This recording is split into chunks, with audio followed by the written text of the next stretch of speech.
Last thing for you, Mike. I really appreciate all your time. You got to pick one here. Who would you rather buy stock in right now? Josh Heupel's Tennessee program or Shane Beamer's South Carolina program? Which one do you think it could potentially go the furthest under those coaches? Tennessee. And it's not a knock on Beamer. It's more about the sleeping giant that Tennessee is. Tennessee's got so much hunger and so many resources, and Josh is a fantastic coach, and he has that buy-in. What we were just talking about. Tennessee fans are bought into Josh Heupel. The excitement is back in Neyland Stadium. The buzz is back. And Tennessee fans have been bitten enough times that they were kind of cautious about this. I don't know. Feeling pretty good about Butch Jones, and then everything went sideways, right? Not going to fall for that one again. I'm done going to games. Well, guess what? Josh Heupel has created a product that is so exciting and tantalizing that Tennessee fans can't resist. And beating Alabama? Oh, my goodness. You want to have some evidence? That's it. If only Florida could have gotten a win over Georgia or someone like that, but they didn't. Not yet, at least. Josh took down Alabama. The buy-in is back. The money is there. The corporate sponsors are there. Mike, you went there. You know what a giant Tennessee is in that state. Mm-hmm. I mean, the Tennessee Titans, they were a thing for a minute. The Tennessee Vols own that state, and the money is pouring in. And that's what it is right now. It's a money game. So you've got a coach that can identify talent, who has an exciting offense, a product that everybody wants to see play, that kids want to play in, and you've got the financial means. They're changing state laws up there for the NIL, for goodness sakes. They are all in Tennessee. South Carolina doesn't have that ceiling. Shane Beamer's a good coach. He's doing some good things, and that's nice. And but it's a nice little program. But Tennessee is a giant. It's a Goliath. Steve Spurrier, who I believe during his era was as good as any coach he ever faced. You can look at the numbers and see who he beat. I think he had a winning record against Nick Saban, for that matter. In fact, one year I think he beat Clemson, Alabama, and Tennessee in the same. Something stupid like that at South Carolina. But we saw the ceiling with Spurrier. Spurrier got to one SEC. That was the ceiling, man. That's it. You had Lou Holtz. You had Steve Spurrier.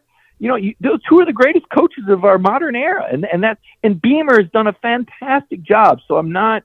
Look, he's gotten them back to respectability, 8, 9, 10 wins, probably bypassed Kentucky, and who knows about psycho Missouri from year to year. I don't think Drinkwitz is the answer, and Vanderbilt's going to Vanderbilt. We're just happy when they show up for games when they're supposed to, right? But I just don't think that they have the ceiling that Tennessee does. Tennessee has the ceiling to win championships. And woulda, coulda, shoulda, if not for the evil visored Spurrier getting in the way a couple of years, and if not for the tremendous job that Mark Richt did with David Green and David Pollock, and unfortunately Casey Clausen's injury one season. They've been there, right? They will be back. Their facilities plan has been masterful since the 1960s. You go up to the Tennessee campus, and I tell the people here at Georgia that. No, not football, okay? Not football, because Kirby, it's Spaceship Kirby over there. Believe me, it is. They're not second. They're second to none when it comes to football facility. Nobody's getting in the way. There's no apologies. There's nothing else on the mind. It's all football all the time, all Kirby, everybody's ball. But for Georgia's other sports, like look at their baseball facility. You know what they say? Well, it's the Wrigley Field of the. What does that mean? That it's the smallest and the worst, but you're going to call it the Wrigley to somehow make it more endearing? I mean, there's a reason why players don't want to go. They don't have the facilities. Look at Tennessee, and on the other hand, look at Tennessee baseball. Look what's coming down the tracks for Tennessee baseball and Tony V. Look at Tennessee basketball with Rick Barnes. I mentioned Bruce Pearl and revitalizing the pro. Rick Barnes every year. I mean, people are mad when Tennessee didn't win the SEC in basketball. Look at the kind of players they're getting. If one of their guys would have decided to play instead of being too hurt or whatever, they might have had a different result this year. You had Final Four talent, best defensive team of the modern era in college basketball. The pieces were there. You just had one guy go south on you and ruin the team chemistry. Look at so it's across the board. Tennessee is so invested, and every time I go back to Knoxville, and I got family there, as you know. It just feels like the town is just bursting at the seams. It's a fantastic time for Tennessee athletics because there's so much apprehension about what's about to happen. And that's the best feeling when you know you're on the brink of it. That's how I felt covering Tennessee basketball as a beat writer. Like even before Bruce got it done, I felt like I knew a secret. Bruce Pearl is going to surprise some people. You just knew it, right? And you just kind of feel like that about Tennessee, like they're coming. Now, can they conquer Kirby? Boy, I don't know. Kirby is one tough cat, Mike. All he thinks about is championships. And when I say they're bought in here, I mean take no prisoners bought in. I've never seen a program as bought in as Georgia football, ever. Any of those programs. Alabama was close under Gene Stallings, very close. But the level of buy-in for Kirby Smart, I mean, these guys, these guys are on another level, like every one of them. And I said to Kirby the other day, I said, you don't open with a Clemson or an Oregon.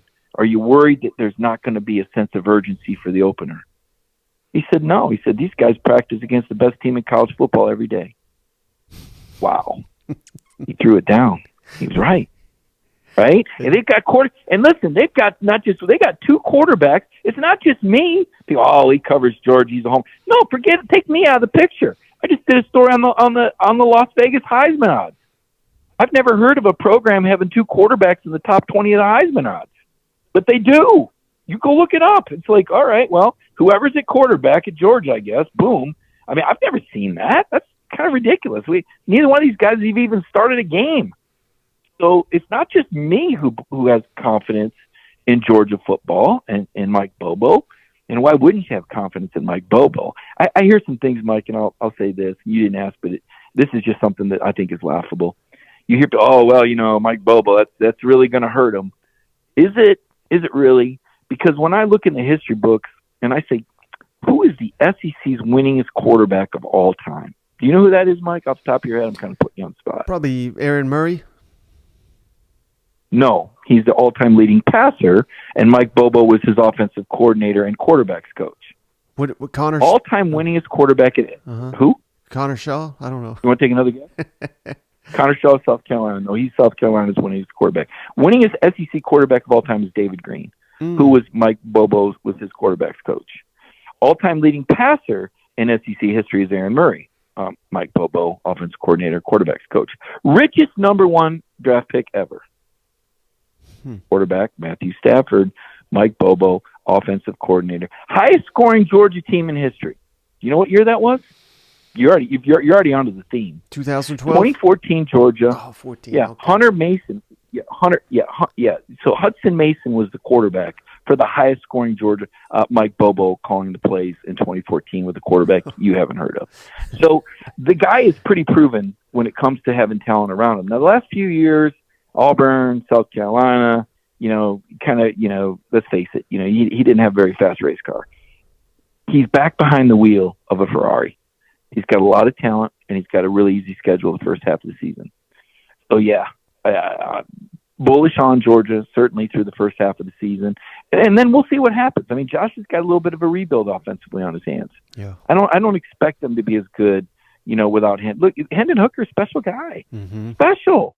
Some special receivers have moved on. There was a lot of 6-year guys from that Butch Jones era that stuck it out and stuck around and kept that program going. And Pruitt recruited some good guys too. I think 17 or 18 of those guys were Jeremy Pruitt recruits. They're moving on. So he's got a little bit of a rebuild, but he's got resources. I think he's a really good coach. And like I said, the energy in that town is such that I do expect, Tennessee to emerge as the number 2 team in the SEC East this year.